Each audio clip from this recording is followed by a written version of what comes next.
Brother Randall and I didn't talk before tonight's service. I didn't know what songs were going to be played, but I think you'll hear in the readings and hopefully my message that we're grateful for not only the joys in our lives, but the difficulties that we get through together. My first reading is from Psalm 23. The Lord is my shepherd, I shall not want. He makes me lie down in green pastures. He leads me beside quiet waters. He restores my soul. He guides me in the paths of righteousness for his name's sake. Even though I walk through the valley of the shadow of death, I will fear no evil, for you are with me. Your rod and your staff, they comfort me. You prepare a table before me in the presence of my enemies. You anoint my head with oil, my cup overflows.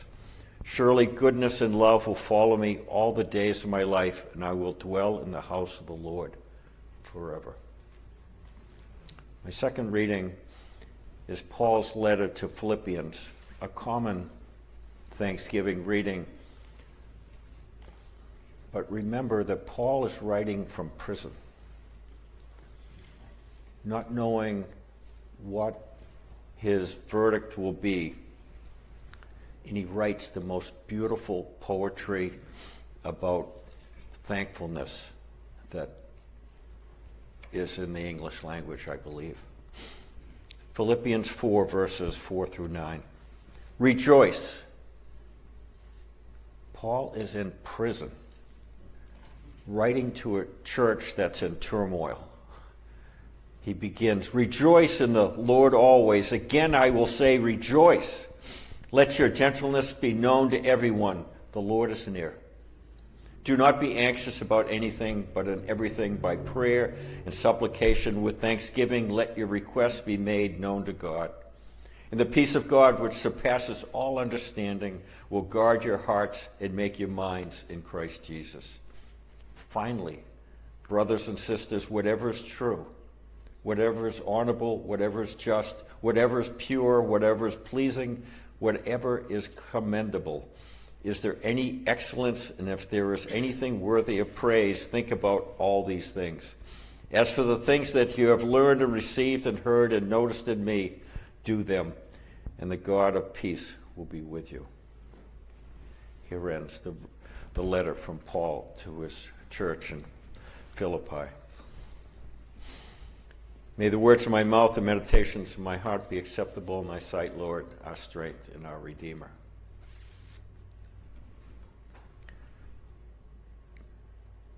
I don't know how many times I've read this 23rd Psalm, but recently just the word enemies struck out at me, came to me, and I said,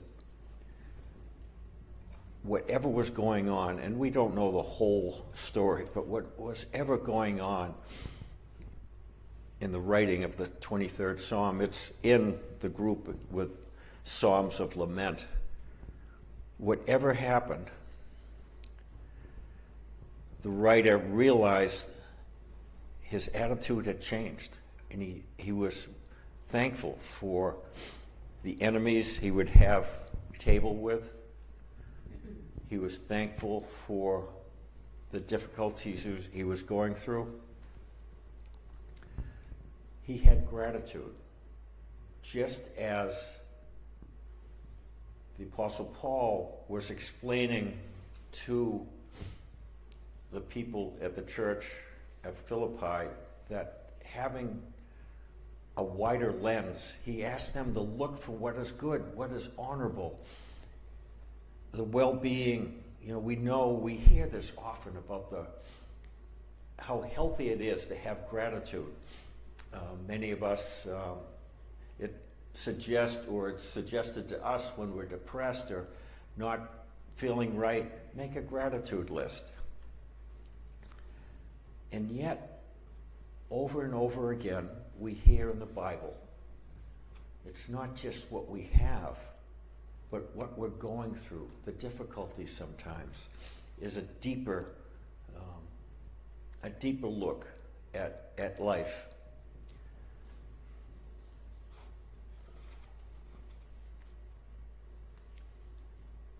There was this family in Holyoke. One son became a Catholic priest. The other son stayed close to his mother and would visit once a week in Holyoke. While she was preparing lunch for her son to come home, she was ironing. That's how long ago this story was. She was ironing. And she noticed in the other room, there was a man in the other room. She said, "What are you doing here?" And she said, "Big guy." Said, "Just be quiet, old lady. I'm looking for something to steal so I can pawn it." And she said, Get out of my house." And with an angry look, he looked at her. She took the iron and nailed him right here. He's down and out, and her first thought is the rug. So she got a towel and put it under his head. He came to. She said, "Young man, why don't you sit down at my table, the kitchen table, and have a glass of lemonade before you leave?" He drank it right down, dazed, of course. She said, "Would you like another glass of lemonade?" And he goes, "Yes, and I'd like that sandwich you're making too." She gave him the sandwich. He left. The brother came, her son came, said, "Mom, where's my sandwich?" She told him the story, showed him the towel, because he didn't believe that something like this could happen. And he goes, "You can't do this. You're meant to call the police. You're meant to, that's not the right way to act." Became the story of the family. Nobody really believed it all the way. The priest became a chaplain at the Plymouth County House of Correction. Young man comes in. He goes, "Oh, looking at your record, I see that you're from Holyoke." "I'm from Holyoke. Can you tell me about that scar on your forehead?" And he told the story, and the priest said, "That was my mother." The prisoner said, "Oh, that's all they told you?" "For the next 3 months, I came to see your mother for a sandwich and a glass of lemonade once a week. Your mother was the first person to give me love. Bless your mother." The priest has told the story since that, here he was giving sermons and messages on loving your enemies, and here was his mother quietly living it out. It's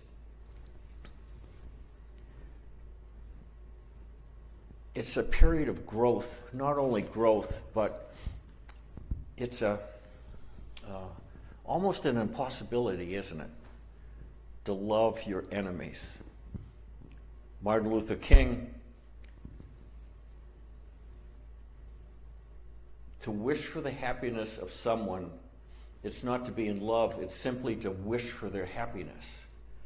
But it's possible to wish that everyone, even our enemies, may find happiness. In fact, wishing for their happiness is the only way we may be free from their torment. We probably can't change them, but we can change our own attitudes towards them. Martin Luther King was influenced by a man named Bernard Lafayette. Bernard Lafayette was John L. Lewis's roommate in college. John L. Lewis was the civil rights senator who, said we should make, good trouble. Bernard Lewis was 15 years old, and he was one of the people who influenced Martin Luther King. He was 15 years old. his parents had told him he couldn't go to a demonstration. He had to stay home. And when he was walking down the street, white man came up with a rifle and said, "Get down on your knees." And he thought he was going to be executed. But he could hear from the house next door, up on the balcony, a man say, and he could hear the clicking of the rifle, and so could the white man on the street with the rifle. He got up, Bernard Lafayette, as a 15-year-old kid, and said, "Stop, stop." So he went from thinking he was going to be executed to a peacemaker. And he's still alive. He's quite a lecturer. He's still dedicated to the idea of loving our enemies. Reflecting on this passage of love your enemies, the Apostle Paul, it reminded me that there were only 2 times, I think, that we ask, what is the other person thinking? One time is when we're in love. We want to know, is the other person in love with us also? What are they thinking? The other time is hate. If we really dislike somebody and we can't get along, what are they thinking? Why are they acting like that? This restorative justice of meeting our enemies.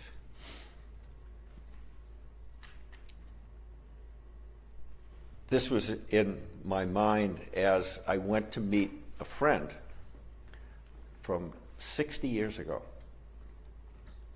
He was the kid on the block we knew was going to become a priest, Father Joy. And he became a Jesuit priest in Boston. And he told me the story that he became the advocate.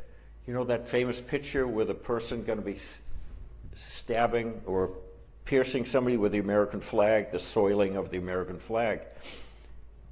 He knew the family. So he was in the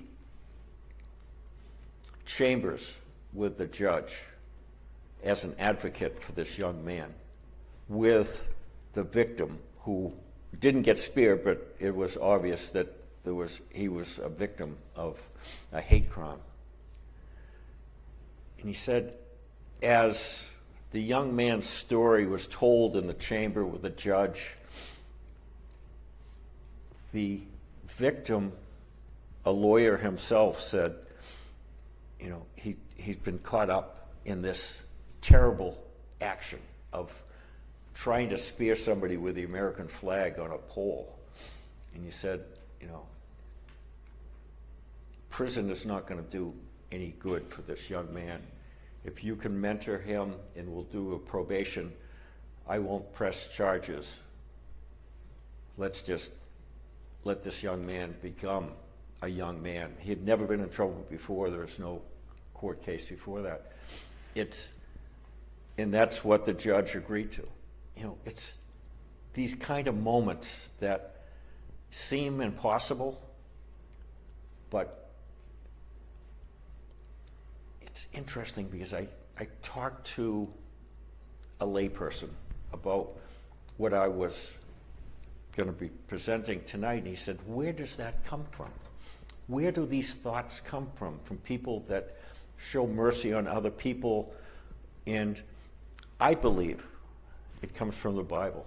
It comes from the reading from Paul, who says, rejoice in the Lord always. Again, I say, rejoice.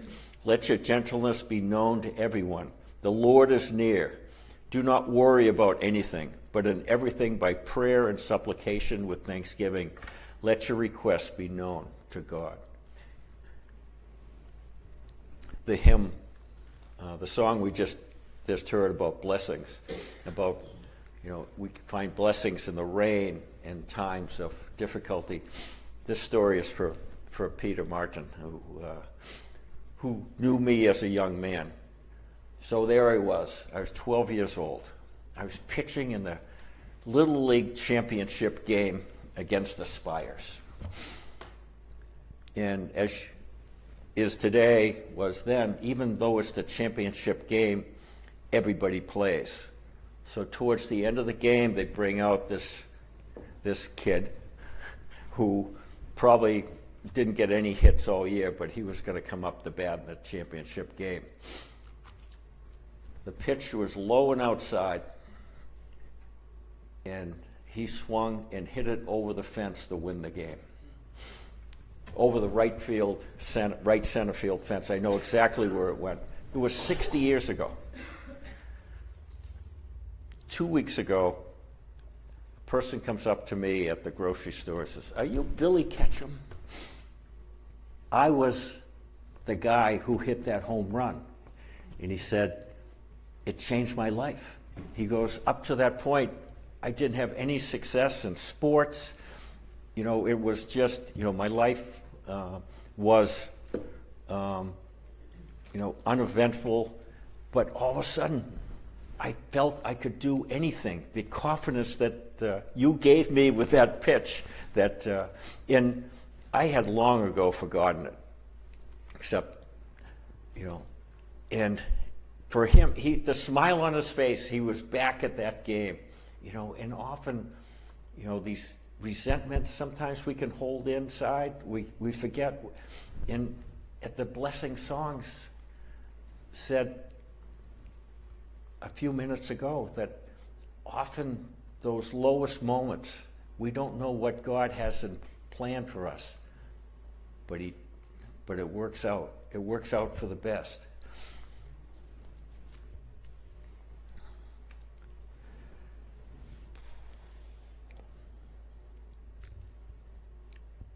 The letter to the Philippians recognizes that we can spend most of our time, you know, and Paul had recognized that the church was in turmoil. There were two sides fighting among themselves. And he's writing to them from jail, telling them to forget, to love one another, look for what is good. And Jesus invites us to raise our sights so that we may be inspired and transformed through table fellowship, through worship services like this. Jesus invited the enemies of God, so to speak, you know, the tax collectors, the renegades, the sinners. He inspired us and transforms us today to look, as Paul asked, for what is best in life. For as we do this, we experience ever more fully the peace of the God who created and gave us all these good things in the first place. Dear God, help us to fasten our eyes on what is best in this life and allow these thoughts to shape our words and deeds throughout the day. May it be so. Amen.